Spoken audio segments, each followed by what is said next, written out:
કાળુભાઈ, આપણા જે આ લોખંડના જે ઓજાર છે, જેમ છે હાણસી, હથોડો, પછી આ એરણ છે, પછી આ કોઈસ છે, આપણા લોઢાના હળ છે, આ બધા હથિયારો શેમાંથી બન્યા? આ બધી ધાતુ છે લોખંડ, પણ લોખંડ કીમાંથી બન્યું તમને કઈ ખબર? એમાં કુટાક્ષ નામનો રાક્ષસ હતો. ભગવાન બ્રહ્માજી નું તપ કર્યું. પછી કે અજર અમર બની જાઉં, મળવું નહીં કોઈથી. બરાબર. બ્રહ્માજી કે તથા સુજા અજર અમર. વાત તો હોય જ તે, દરેક જન્મ્યો એનું મૃત્યુ અવશ્ય છે. નામ એનો નાશ છે. યુદ્ધ ચાલતું હતું, ભયંકર યુદ્ધ ચાલ્યું. વિશ્વકર્મા, મહાદેવજી, વિષ્ણુ ભગવાન બધા દેવો થઈ અને હામા હામી લડતા હતા, પણ મરે નહીં.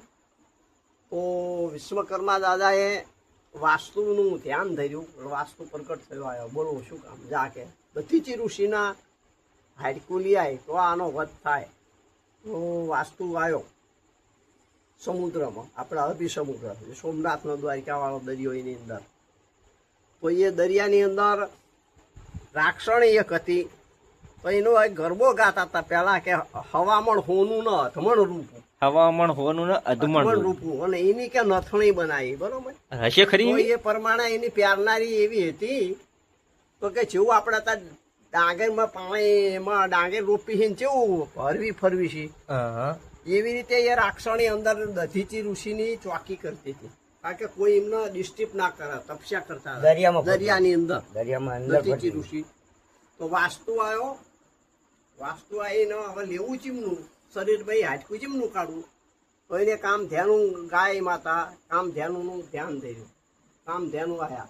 આવીને દધીચી ઋષિનો સાટી અને એ હાડકું કાઢ્યું. એ લઈ વાસ્તુએ લવાક્ષ નાખ્યું. લવાક્ષ ભ્રષ્ટ થયો. એ આ લવારિયાથી આપે છે. એમાંથી વિશ્વકર્માના ગોત્રત્માં એ પ્રગટ થયેલા.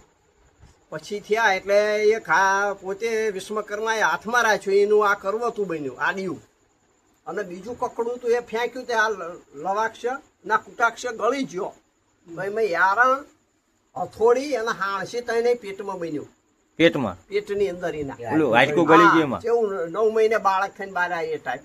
વાહ ભાઈ વાહ. પછી ટીપાવા માંડ્યું. એમાંથી એનો પ્રાણ છૂટી ગયો. પછી પણ એને લેવું તો પડે. એટલે એ જે લવાક્ષ નામનો જે હતો એને મોકલ્યો ને એ લાયો એટલે એ ભ્રષ્ટ થયો. ભ્રષ્ટ થયા એટલે એ એમના ગોળની બહાર નીકળ્યા. એટલે એ ભ્રષ્ટ થયા લવારિયા. કારણ કે લોહી રુધિર વાળું લીધું. એમાંથી વિશ્વકર્મા દાદાએ 1 લાખ હથિયાર બનાવ્યા. 1 લાખ હથિયાર. અને એ લાખ હથિયારમાં આપણું આ બધું જીવન ચાલુ થયું. જીવન જો ફોઈ આપણે બતન ટાંકવું હોય તો ફોઈની જરૂર પડે. તો એ છે ને લોખંડની. અત્યારે તો બધું અનુથી ઓલા કળિયુગ છે.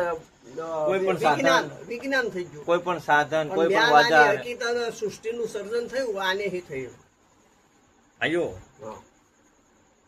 ભાઈઓ જોયું તમે આપણા લોખંડ ની ઉત્પત્તિ ક્યાંથી થઈ? આવી રીતે. અને હથિયારો શેમાંથી બન્યા?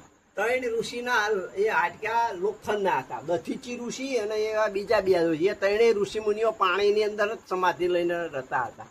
આપણે 2 મિનિટ રહીને મરી જવી છીએ. તો એવા મહાન પુરુષો હતા એ ઋષિ મુનિઓ. બધા બ્રહ્માજીના માનસ પુત્રો હતા. વાહ ભાઈ વાહ. સાંભળ્યું તમે? આપણા જે કાળુભાઈ જે જ્ઞાન એમની ભાષામાં જે આપ્યું, જે ભાઈ કે આ લોખંડના હથિયાર કઈ રીતે બન્યા, તો કે દધીચી ઋષિના હાડકામાંથી બન્યા. એમાંથી એરણ બની, હથોડા બન્યા, હાણસી બની. એમાંથી અનેક સાધનો અત્યારે આપણે આધુનિક પ્રમાણે તમે જોઈ રહ્યા છો. પણ કેટલા એના નામ હશે આપણને કોઈ એની કલ્પના નથી. હે જીવાભાઈ? ના, અસંખ્ય બને. વિદેશમાં બધા જુદા રામ રામ ને સીતારામ.